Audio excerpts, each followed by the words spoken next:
السلام عليكم الزفلاء.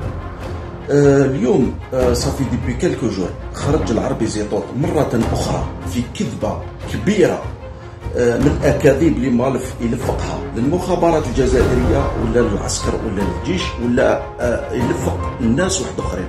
مرة أخرى يتهم المخابرات الجزائرية بسجن واغتيال وتعذيب شخص وهو السيد روحي يرزق يمارس في المهام تاعو بشكل عادي. شفنا احنا بعد قبل اشهر خرج اتهم هذا الانسان اللي هو مواطن عادي، اتهم المخابرات الجزائريه بسجنه وتعذيبه واغتياله. المعلومه كان مدها له الصحفي المشقوق او الصحفي الهارب والصحفي المخروق هذاك اللي بايع ظهره. بعد ايام في نفس الوقت وفي نفس الوقت يخرج السيد يقول له حبس شطط بركه ما تكذب. السيد يخرج حي يرزق وينفي الادعاءات والاكاذيب نتاع العربي زيطوط ونتاع هذا بما يسمى الصحفي الهارب في كذبه كبيره. تم اغتياله وهذه فضيحه كبيره.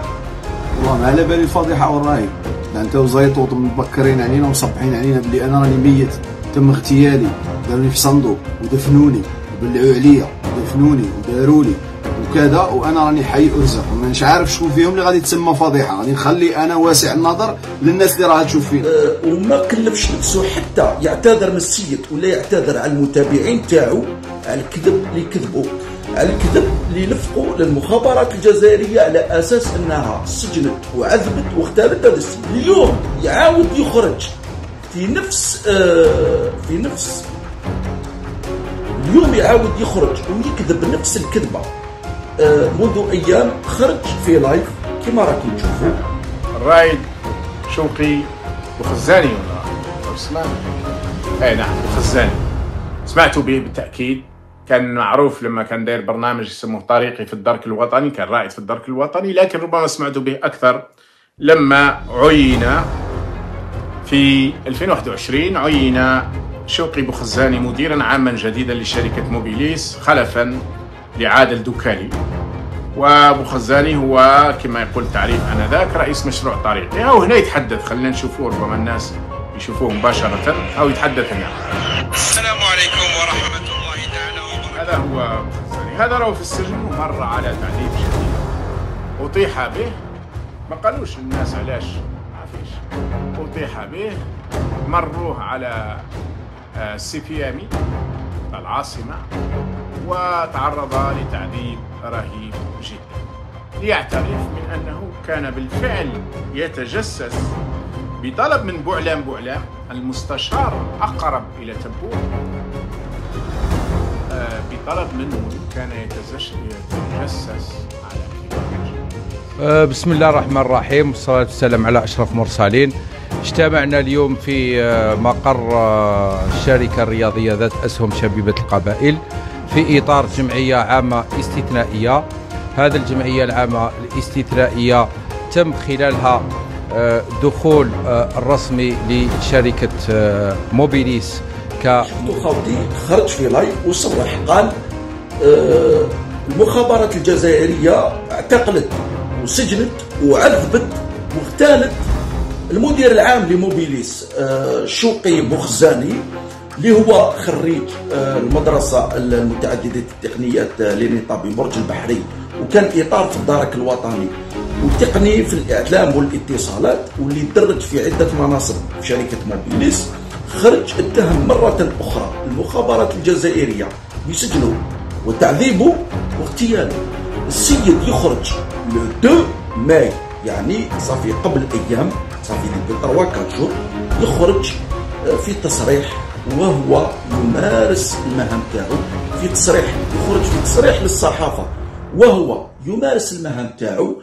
والسيد إلى يوم الناس هذا ما زال مدير عام تاع شركة موبيليس من أكبر شركة الاتصالات في المغرب العربي وشمال إفريقيا، الشركة الرائدة في الجزائر، أول شركة اتصالات في الجزائر.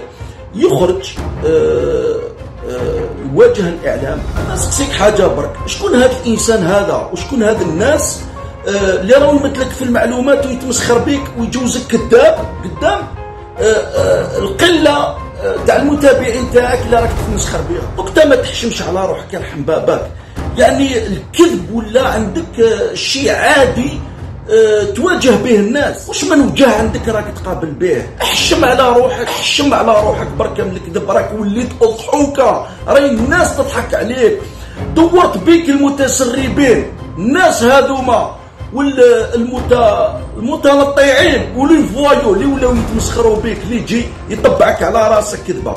انا نسقسيك حاجه برك، شحال من خطره كذبت على الناس، شحال من خطره لفقت تهم للناس، شحال من خطره راك تخرط على الناس وخرطت على الناس. يا خوتي نسقسيكم بحاجه، دوك الانسان هذا كاش واحد تخفى عليه ولا يبقى يخفى عليه، واللي انسان كذاب ويمارس الدجل الالكتروني ويخرط على الناس، يمارس الشعبويه، يمارس الكذب والنفاق والخبث.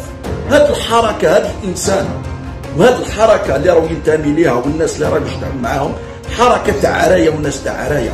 احنا اليوم خرجنا باش نغيروا نظام الحكم، ما خرجناش باش نريبوا الدوله الجزائريه، باش نلفوا التهم للناس، باش نكذبوا الناس. انا بالروين انا بالروين صادق لمين ويا جلفه يهديك جيناك حواسينا جلفه يهديك